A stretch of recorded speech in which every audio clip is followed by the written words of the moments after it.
The question is what is one feature or advantage which is present in public limited company but not in private company? तो ऐसी कौन सी एक feature या एक advantage है जो आपकी पब्लिक लिमिटेड कंपनी में प्रेजेंट होती है बट प्राइवेट में नहीं होती है?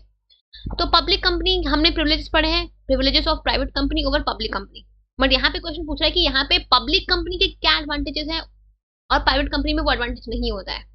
तो एक एडवांटेज जो आपकी पब्लिक कंपनी में है बट प्राइवेट कंपनी में नहीं है वो है आपका ट्रांसफर ऑफ शेयर्स का, वो है आपका ट्रांसफर ऑफ शेयर्स का। In case of public company,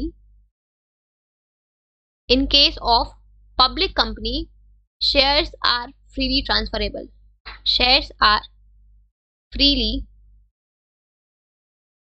transferable, मतलब कि आप कभी भी किसी को भी अपने शेयर्स को ट्रांसफर कर सकते हो, अपने शेयर्स की ओनरशिप को किसी को भी दे सकते हो।